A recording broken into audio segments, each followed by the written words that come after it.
Bonjour everyone! Welcome back to the Art of the Craft. Today we're going to be visiting the south of France. I'm going to be making a salad niçoise, but I'm going to be using ahi tuna and we're going to put it on a sandwich. Let's get cooking.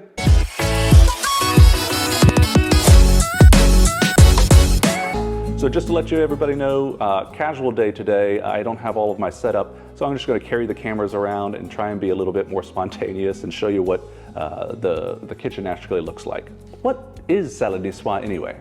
Well, it's a dish from the south of France, and it's what I would consider kind of a deconstructed salad. There's different elements of it. It's not a bunch of greens tossed together. I'm going to be using ahi tuna. I'm going to sear it rare and slice it thin.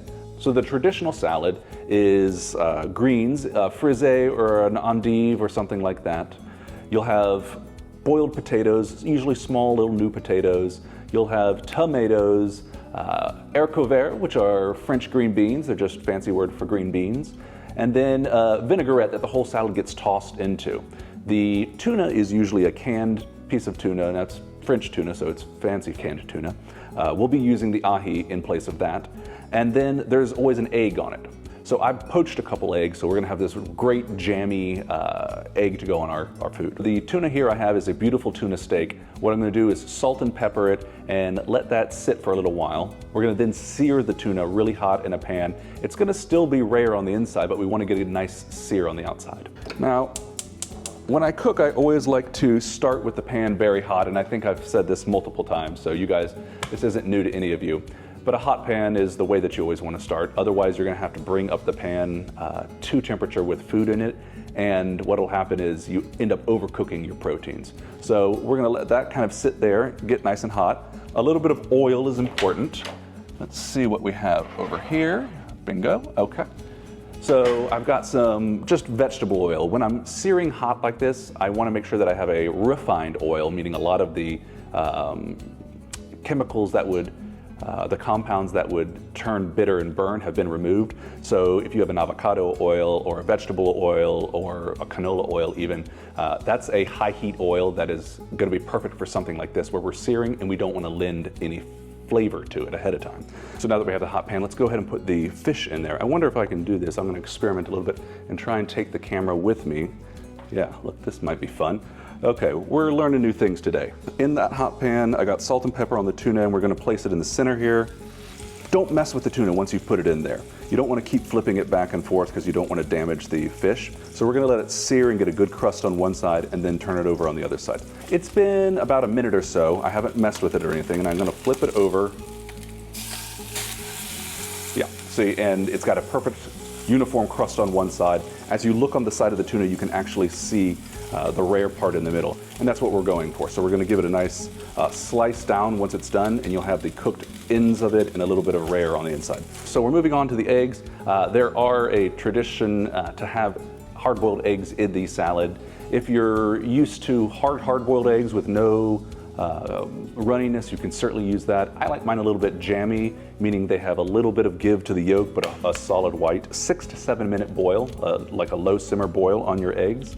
That'll give you kind of that nice jammy consistency.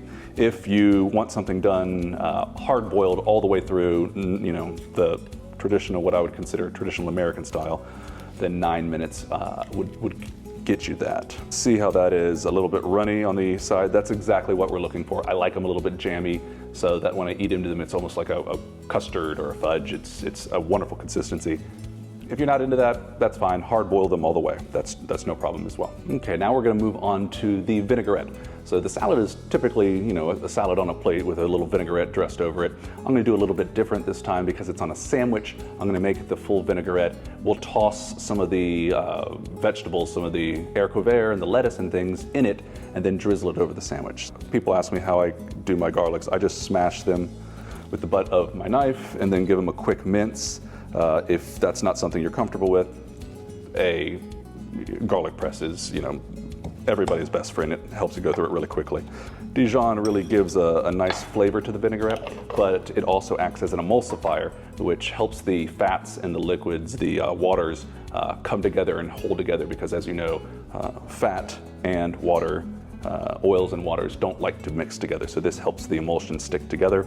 We've got a little bit of acid in the form of a lemon. I've said this multiple times, there's different applications of olive oil for different cooking methods. This one in particular is an uncooked meal, right? We're not heating things, so you can use better, higher quality, extra virgin olive oil on here. I've got some capers. So capers are also traditional in this salad.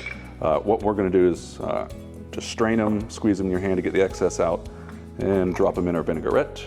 Very simple. Just whisk it together. There's no right or wrong way to do this. This is not critical. This is an afternoon sandwich by the pool kind of thing. So you can see the dressing is kind of thickening. That's the mustard emulsifying the oils and everything together, okay? So we'll take this and set this aside. That'll be used to toss some of the veggies in and then dress the sandwich at the very end. Let's talk about the bread. Right, this is a sandwich. This isn't the way it's traditionally done, so there's no right or wrong way for the bread. You probably want something that's gonna stand up to the sandwich that you can chew on. If you get like Wonder Bread, that's probably too soft. I have a baguette here.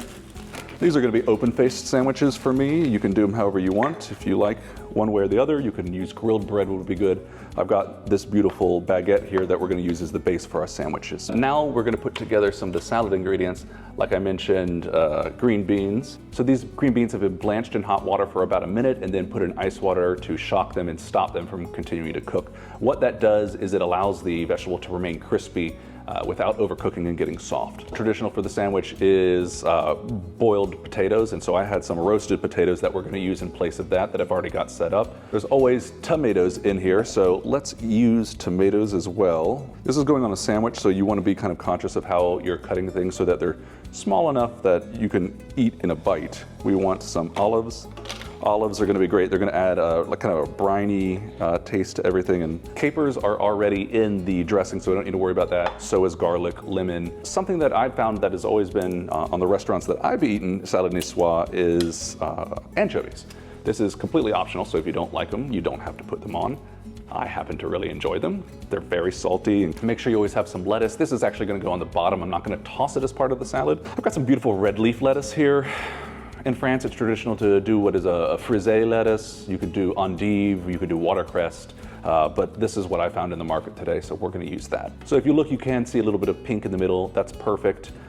It needs to be cooked a little bit more than what I would typically do a rare sear at, because it's on a sandwich and it's gonna be holding up to a lot of other flavors. Well, we're almost done. I hope you enjoy the more casual format that we have here. The sandwich looks spectacular, it's done. Drizzle a little bit of the vinaigrette that we made earlier on it and we're set.